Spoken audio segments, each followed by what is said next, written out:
یعنی حضرت مجدد پاک حضرت مجدد الفسانی شیخ احمد سرہندی رحمۃ اللہ تعالی علیہ، آپ 1000 سالہ مجدد ہیں، 100 سالہ مجدد کی بڑی شان ہے، لیکن آپ اندازہ لگائیے کہ 1000 سالہ مجدد کی کتنی بڑی شان ہو۔ حضرت مجدد الفسانی، اس لیے آپ کو مجدد الف ثانی کہا جاتا ہے، دوسرے 1000 سال کے مجدد۔ اور آپ نے جو خدمات عالیہ، جو دین کی خدمت کی ہے اور جو دین کی حفاظت کر کے ہم تک دین پہنچایا ہے، میں یہ سمجھتا ہوں کہ آپ کا وہ تجدیدی کارنامہ نہ ہوتا تو آج نہ کوئی چشتی ہوتا، نہ کوئی قادری ہوتا، نہ کوئی سہروردی ہوتا، نہ کوئی نقشبندی ہوتا، یہ سلسلے ختم ہو جاتے۔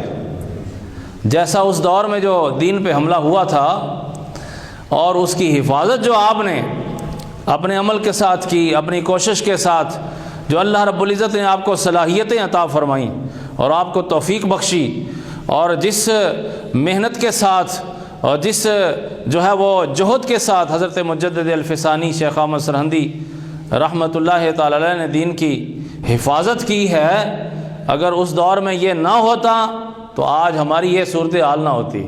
یہ جو ہماری مسجدیں ہیں اور بڑی آزادی سے ہم جو ہے وہ نمازیں ادا کر رہے ہیں، جلسے کر رہے ہیں، اپنے بزرگوں کا نام لے رہے ہیں، دین کا نام لیا جا رہا ہے، یہ صورت نہ ہوتی تو یہ برکت ہے حضرت مجدد الفسانی رضی اللہ تعالیٰ عنہ کے تجدیدی کارنامے کی۔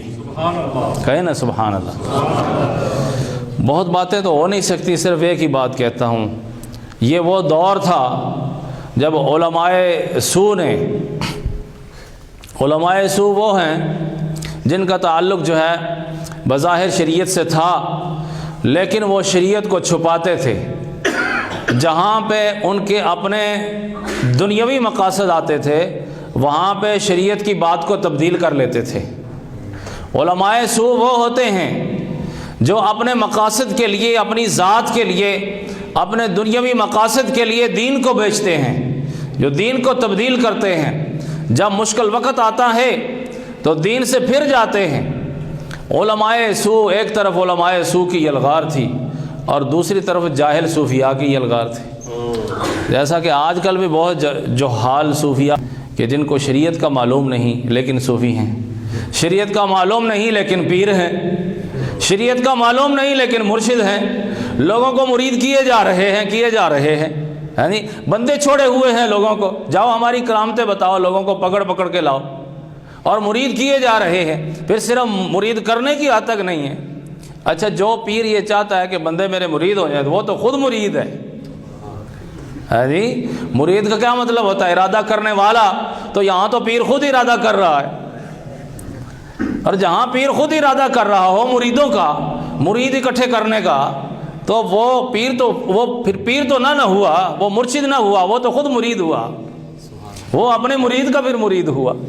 جی، تو ایک طرف جو ہے وہ علماء سو کی یلغار تھی اور دوسری طرف جاہل صوفیوں کی یلغار تھی، جنہوں نے شریعت اور طریقت کو کہا کہ شریعت اور چیز ہے، طریقت اور چیز ہے۔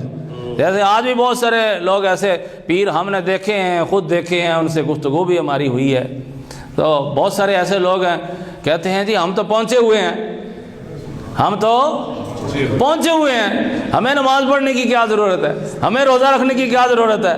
ان کے ڈیرے کے اوپر وہ حقہ چل رہا ہوتا ہے، جی، سگریٹیں پی جا رہی ہوتی ہیں اور غیر شرعی امور ہو رہے ہوتے ہیں، نماز کا وقت آتا ہے تو وہاں نماز کا نام و نشان نہیں ہوتا، کہتے ہیں ہم پہنچے ہوئے ہیں۔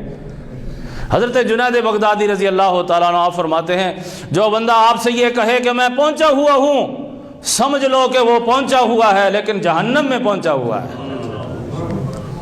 میرے کریم آقا علیہ الصلوۃ والسلام سے زیادہ اللہ کا قرب کس کو نصیب تھا؟ زیادہ اللہ کا قرب کس کو نصیب تھا؟ سب سے زیادہ قرب میرے کریم آقا علیہ الصلوۃ والسلام کو حاصل تھا۔ نبیوں اور رسولوں کو بھی وہ قرب حاصل نہ تھا جو میرے کریم آقا علیہ الصلوۃ والسلام کو اللہ کا قرب حاصل تھا، لیکن آپ نے 5 وقت کی نماز ادا کی ہے، آخری وقت تک ادا کی ہے، اس لیے شریعت سے کوئی بھی بری نہیں۔ اور امام مجدد الفسانی شیخ احمد سرہندی رحمۃ اللہ تعالیٰ نے یہ نکتہ پھر اس پر پوری کوشش آپ نے کی، آپ کا گھر اجاڑ دیا گیا، آپ کے گھر کو آگ لگا دی گئی، آپ کے گھر سے سامان نکال کے اس کو آگ لگا دی گئی اور آپ کے بچوں کو اور بیوی کو بے گھر کر دیا گیا. آپ اس وقت جیل میں تھے, آپ نے اپنے بچوں کو خط لکھا, فرمایا اس بات کی فکر نہ کرنا کہ ہمارے پاس گھر نہیں ہے, سامان نہیں ہے, اللہ کا شکر ادا کرو کہ اللہ نے ہمیں ایمان دیا اور وہ محفوظ ہے. جیل میں جا کر بھی, وہ جیل کی صحبتیں برداشت کر کے بھی اپنا مشن نہیں چھوڑا.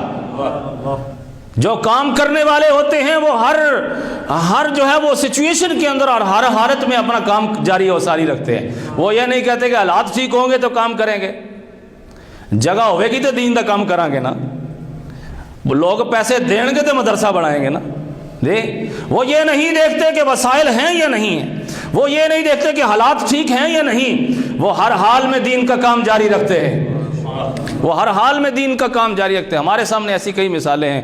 لوگوں نے اخلاص کی بنیاد پر درختوں کی چھاؤں کے اندر سائے میں بیٹھ کر دین کا کام شروع کیا, آج بڑی بڑی یونیورسٹیاں بنا کے بیٹھے ہوئے.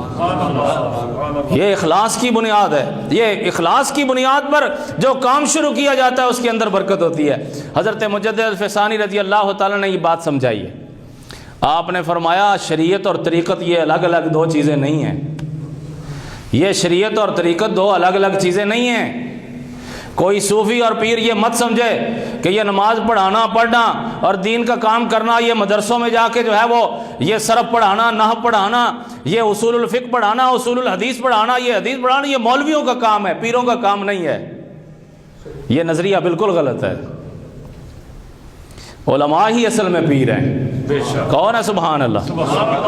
ہمارے پیروں کو تو دیکھیں. حضرت بابا فرید الدین گنج شکر رحمۃ اللہ تعالی, مفتی نظام الدین صاحب نے جو مجھے ابھی کتاب دی, میں نے اس کا ورک وہ جو ہے وہ میں دیکھ رہا تھا تو ایک میری نظر پڑی پاک پتن شریف پہ, لفظ پاک پتن آیا. تو جن بزرگوں کے بارے میں انہوں نے کتاب دی ہے, جنہوں نے وہ کتاب لکھی ہے, وہ حضرت بابا فرید الدین گنج شکر رحمۃ اللہ تعالی علیہ کے معتقد تھے. آپ کے سلسلہ شریفہ سے تعلق رکھتے تھے. حضرت بابا فرید الدین گنج شکر رحمۃ اللہ تعالی علیہ کون ہستی ہیں؟ آپ کو صحاح ستہ زبانی یاد تھی. کون ہے؟ سبحان اللہ. حضرت خواجہ بختیار الدین کاکی رحمۃ اللہ تعالی علیہ سے جب آپ کی ملاقات ہوئی تو اس وقت حضرت بختیار کاکی نے پوچھا کہ برخودار کیا پڑھ رہے ہو؟ عرض کی حضرت کتاب نافع پڑھ رہا ہوں. کتاب نافع پڑھ رہا ہوں. فرمایا اس نے تجھے کچھ نفع دیا؟ تو عرض کی حضرت یہ کتاب کیا نفع دے گی, نفع تو آپ کی نظر کیمیا سے ہوگا. کہو نا سبحان اللہ. یہ نہیں فرمایا کہ اٹھو کتاب بند کرو اور آ جاؤ. فرمایا نہیں, پہلے علم دین مکمل کرو, پھر دلی میں آ جانا مراد پا جاؤ گے. ہمارے بزرگوں کو دیکھو, وہ فقط پیر نہیں ہوا کرتے تھے, وہ صرف صوفی نہیں ہوا کرتے تھے. ایک طرف ان کی خانقاہ ہوتی تھی تو دوسری طرف مدرسہ ہوتا تھا. ایک طرف بیٹھ کے لوگوں کے دلوں کو دھویا کرتے تھے تو دوسری جانب بیٹھ کر لوگوں کو حدیث پڑھایا کرتے تھے, لوگوں کو فقہ پڑھایا کرتے تھے. اور آج کے پیروں کو دیکھو, سیدھی دعا مانگنی بھی نہیں آتی, سیدھا اللہ کا نام لینا نہیں آتا, اور دعوے ہیں پیری مریدی کے. پیر وہی ہوتا ہے جس کی نشانیاں میرے اعلیٰ حضرت نے بیان فرما دی. فرمایا پیر وہ ہوتا ہے, مقتدائی کا دعویٰ کرنے والا اپنے دعوے میں سچا تب ہوگا جب وہ شریعت کا عالم بھی ہوگا. شریعت کا عالم بھی ہوگا. یہ بات ہمیں کس نے سکھائی؟ یہ حضرت مجدد الفسانی رضی اللہ تعالیٰ نے سکھایا. فرمایا یہ طریقت اور شریعت یہ جدا جدا نہیں ہیں, یہ ایک ہی چیز کے دو پہلو ہیں. یہ سیدھا پہلو دیکھو تو شریعت ہے, اور دوسری طرف یوں موڑ کے دیکھو تو وہ طریقت ہے. فرمایا شریعت عین طریقت ہے, نہ شریعت طریقت سے جدا ہے, نہ طریقت شریعت سے جدا ہے. یہ دونوں ایک چیزیں ہیں. ہمیں بقدر منہ ایک بال برابر بھی دونوں میں جو ہے وہ دوری نہیں ہے, مختلف نہیں ہے ایک دوسرے سے. اور شریعت کو آپ نے لازم کیا. آپ نے جو تجدید فرمائی ہے, آپ نے بعض بدعات حسنہ کا بھی انکار کیا. فرمایا اصل سنت پہ آ جاؤ, باقی سب کچھ چھوڑ دو, باقی سب کچھ چھوڑ دو. قرآن و سنت پہ آ جاؤ, باقی سب کچھ چھوڑ دو. حضرت مجدد الفسانی رضی اللہ تعالیٰ عنہ کی اگر شان دیکھنی ہو, دیکھیں درخت پہچانا جاتا ہے اپنے پھل سے. کس سے پہچانا جاتا ہے جی؟ اپنے پھل سے پہچانا جاتا ہے نا. حضرت مجدد پاک کی شان دیکھنی ہو, ارے کسی کی شان تو وہی بیان کرے نا جس کی اپنی بھی کوئی ہو. نہیں سمجھے آپ؟ لوگ آج بیٹھے ہوئے گفتگو کرتے ہیں کہ اس کا یہ درجہ تھا، اس کا یہ درجہ تھا، وہ اتنے بڑے درجے کا حامل تھا، وہ اتنے بڑے درجے. تیرا کیا درجہ ہے جو تو ان کے درجے بیان کر رہا ہے؟ کیا تو نے اپنی آنکھ سے ان کے درجوں کو دیکھا ہے؟ نہیں دیکھا. تو پھر یہ فضیلتیں کیوں دے رہا ہے؟ وہ اس سے بڑا پیر ہے، وہ اس سے بڑا پیر ہے، وہ اس سے بڑا شیخ ہے، اس کا مقام اس سے بڑا ہے. ارے تیرا اپنا کوئی مقام نہیں ہے. جب تک تیرا اپنا کوئی مقام نہیں ہوگا تو کسی کا مقام کیسے بیان کر سکتا ہے؟ یہ جو روحانی مقامات ہوتے ہیں یہ تو مخفی ہوتے ہیں. ارے جو اللہ کا بندہ ہوتا ہے اور ولی ہوتا ہے اس کے سر پہ سینگ تھوڑے ہوتے ہیں کہ پہچانا جائے کہ یہ اللہ کا ولی ہے. ہو سکتا ہے سادے سے کپڑوں میں بیٹھا ہو اور کسی کو معلوم ہی نہ ہو کہ یہ کیا چیز ہے اور وہ اللہ کا ولی ہو. یہ جو ولایت ہوتی ہے یہ اندر کی چیز ہوتی ہے. حضرت شیخ سعدی رحمۃ اللہ علیہ فرماتے ہیں یہ جو لوگ کہہ رہے ہیں نا کہ ہمیں اس کی خبر ہو گئی، ہمیں اس کی خبر ہو گئی، ہمیں اس کی خبر ہو گئی، فرمایا یہ بے خبر ہیں. جس کو اس کی خبر ہوتی ہے پھر اس کی خبر نہیں آتی. کہو نا سبحان اللہ. جس بندے کو اس کی خبر ہوتی ہے پھر اس بندے کی خبر نہیں آتی، وہ کیا بیان کرے گا کہ میری بھی کوئی شان ہے، میری طرف بھی آؤ. آج کل یہ ہوتا ہے کہ پیر مریدوں کو اپنی طرف متوجہ کرتے ہیں، کہتے ہیں ہماری طرف دیکھو، ہماری طرف دیکھو. لیکن حضرت مجدد پاک نے جو ہمیں طریقہ دیا ہے وہ یہ دیا ہے کہ پیر کا کام یہ نہیں ہوتا کہ اپنی ذات کی طرف اپنے مرید کو متوجہ کرے.